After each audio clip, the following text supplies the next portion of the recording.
Vous écoutez France Culture.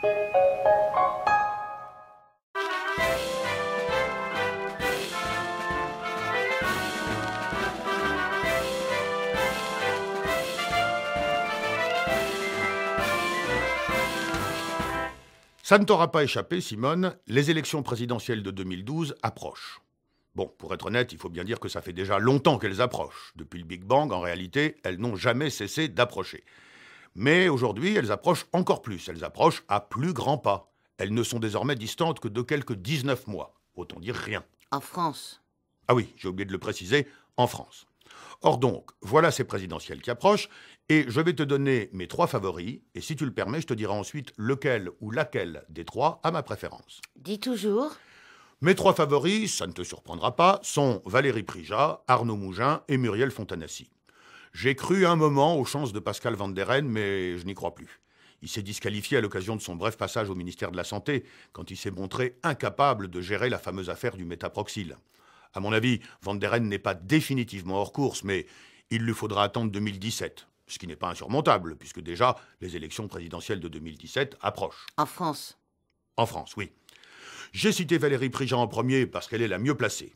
Elle est bien implantée dans sa mairie de Grenoble, elle dispose du soutien des jeunes, elle a vraiment la carrure d'un chef d'État, elle l'a d'ailleurs prouvé le mois dernier, face à Sébastien Cormier au cours de l'émission Présidez-moi, animée par Jean-Charles Perrier sur France 18. Je n'ai pas vu cette émission. D'ailleurs, je ne reçois pas France 18. Oui, crois-moi sur parole.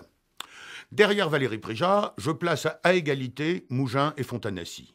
Lui, Mougin, est quand même à la tête d'un parti fort de plus de 150 000 adhérents, et il conduit les affaires de la région Midi-Pyrénées d'une main de maître.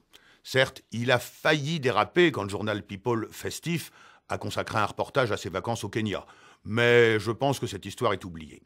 Et puis, Muriel Fontanassi, elle a l'avantage de la jeunesse, elle sent la France et les Français mieux que personne, et elle a su valoriser son simple mandat de députée du Finistère avec un sens de la communication hors du commun. Je ne t'en fais pas mystère plus longtemps, elle est ma préférée. C'est pour elle que je voterai probablement. Qu'en penses-tu, Simone ? J'ai l'impression que tu fais une analyse politique assez fine et bien documentée, mais... Il y a donc un mais. Un tout petit mais, c'est que je ne connais aucun des noms et aucun des événements que tu as évoqués. Ah, mais il faut pas t'arrêter à ce genre de détails, Simone.